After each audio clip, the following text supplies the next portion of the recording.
വീടിൻ്റെ മുന്നിൽ മുഴുവൻ ചോര കെട്ടിക്കിടക്കുകയാണ്.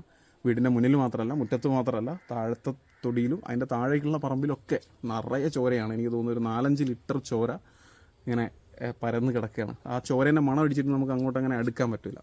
ഒരു മലയോര മേഖലയിൽ അല്ലെങ്കിൽ കാടിനോട് ചേർന്നുള്ള പ്രദേശത്ത് ആനയൊക്കെ വന്നു കഴിഞ്ഞാൽ എന്താ ചെയ്യാമെന്നറിയോ? RRTനെ വിളിക്കും. ഫോറസ്റ്റിൻ്റെ RRT, റാപ്പിഡ് റെസ്പോൺസ് ടീമുണ്ട്. ഇപ്പോൾ ഇന്നലെ ഇവിടെ റാപ്പിഡ് റെസ്പോൺസ് ടീം വന്നിട്ടുണ്ടായിരുന്നു. ഇവിടെ തൊട്ടടുത്തുള്ളൊരു സ്ഥലത്ത് പ്രധാനമായിട്ടും സ്ഥിരമായി ശല്യം ചെയ്യുന്ന 3 ആനകൾ അവരെ ഓടിക്കാൻ വേണ്ടി വന്നതാണ്. അപ്പോൾ ആ സമയത്ത് ഒട്ടും പോസിറ്റീവ് അല്ലാത്തൊരു സംഭവം അവിടെ ഉണ്ടായി. ഇപ്പോൾ അത് കണ്ടിട്ടാണ് വരുന്നത്.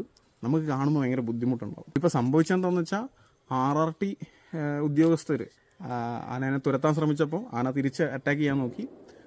അവരോടി ഒരു വീട്ടിലേക്ക് കയറി ആ വീട് തകർക്കാൻ ആനയൊന്ന് ശ്രമിച്ചതാണ്. പക്ഷേ അതിൻ്റെ മുന്നിലുള്ള പോർച്ച് നമ്മളെ വെൽഡ് ചെയ്ത് വെച്ചിട്ടുണ്ടാക്കിയ ഷീറ്റ് ഇട്ടിട്ടുണ്ടാക്കിയതായിരുന്നു. അപ്പോൾ അത് പൊളിക്കുന്നതിനിടയ്ക്ക് അതിൻ്റെ ഒരു തൂണ് ഈ ആനേൻ്റെ ആർട്ടറി ആണെന്നാണ് ഞാൻ മനസ്സിലാക്കിയത്. കണ്ടപ്പോൾ അങ്ങനെ മനസ്സിലായത്. പോസ്റ്റ്മോർട്ടം ഒന്നും കഴിഞ്ഞിട്ടില്ല, കാരണം ചോരയാണ്, കംപ്ലീറ്റ് ചോരയാണ്. അപ്പോൾ അങ്ങനെ ഒരു ആന അതിൻ്റെ ഒരു വളരെ ചെറിയൊരു പ്രായത്തിൽ അങ്ങനെ ചെരിഞ്ഞ് കിടക്കുന്നതാണെന്ന് നമുക്ക് ഭയങ്കര ബുദ്ധിമുട്ടാണ്. പക്ഷേ അവിടുത്തെ ആളുകളുടെ ഒരു സാഹചര്യം അതിനേക്കാളും മോശമെന്ന് പറയാം.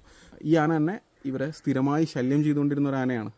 ഈ കാടിനോട് ചേർന്നുള്ള ആളുകൾ ഫേസ് ചെയ്യുന്ന ബുദ്ധിമുട്ടുകൾ മനസ്സിലാക്കണമെങ്കിൽ ഇത്തരം സംഭവങ്ങൾ നമുക്ക് നേരിട്ട് കാണാനാണ്. ഒരു ഡിലമയാണ്. നമുക്ക് ഒന്നിൻ്റെയും കൂടെ നിൽക്കാൻ പറ്റില്ല. അവിടുത്തെ ജനങ്ങളുടെ ജീവിതം കാണാണ്ടിരിക്കാൻ പറ്റില്ല, അവരെ കൂടെ നിൽക്കാണ്ടിരിക്കാൻ പറ്റില്ല. നമുക്ക് കാടിൻ്റെ സൈഡിലും ഒരിക്കലും നിൽക്കാണ്ടിരിക്കാൻ പറ്റില്ല. അതൊരു ഭയങ്കര ഡിലമയായിട്ട് നിൽക്കുന്ന ഒരു കാര്യം തന്നെയാണ്.